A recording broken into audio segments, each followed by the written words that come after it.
नमस्कार शेतकरी बंधूंनो, आज आपण गुजरातमध्ये आलेलो आहे, कच्छमध्ये. आणि कच्छमध्ये आपण दुर्गापूर या गावामध्ये आलेलो. इथं शरद किंगची लागवड झालेली आणि आपण बघू शकतो की शरद किंगची आत्ता इथं ग्रोथ तर चांगली होते, पण सध्याचं जे क्लायमेट आहे हे ॲफिड्ससाठी, म्हणजे ज्याला आपण मराठीमध्ये मावा म्हणतो, त्याच्यासाठी खूप फेवरेबल आहे. आणि इथं बघू शकतो की भरपूर सारे ॲफिड्सचं इथं इन्फेस्टेशन झालेलं आहे. तर ॲफिड नियंत्रण करणं खूप गरजेचं आहे. जर ॲफिड नियंत्रण आत्ता झालं नाही तर ही जी ग्रोथ असणार, ही जी कवळी ग्रोथ नवीन निघाली, फूट निघालेली, तर याचं ॲफिड जे असतील ते पूर्ण रस शोषून घेतील आणि याची ग्रोथ नीट होणार नाही.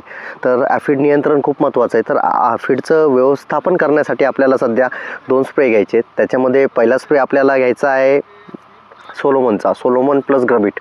आणि सोलोमन जे आपल्याला वापरायचं आहे हे 1 ml प्रति लिटर पाण्यासाठी वापरायचं आहे, आणि जे ग्रबिट वापरायचं आहे आपल्याला हे 5 ml प्रति लिटर पाण्यामध्ये दोघं मिक्स करून आपलं स्प्रेइंग घ्यायचे.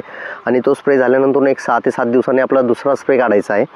तर तो आपण उलालाचा घेणार आहे. उलाला 0.5 ग्राम घ्यायचं आहे आपल्याला, आणि जे ग्रबिट घ्यायचं आहे याच्यामध्ये पण ते 5 ml नी घ्यायचं आहे. तर असा उलाला प्लस ग्रबिटचा स्प्रे काढून असे 2 स्प्रे आपल्याला काढायचे. त्याच्याने हे ॲफिड नियंत्रण खूप चांगलं होईल, आणि हे चांगलं झालं तर मग झाडाचे ग्रोथ चांगली होईल.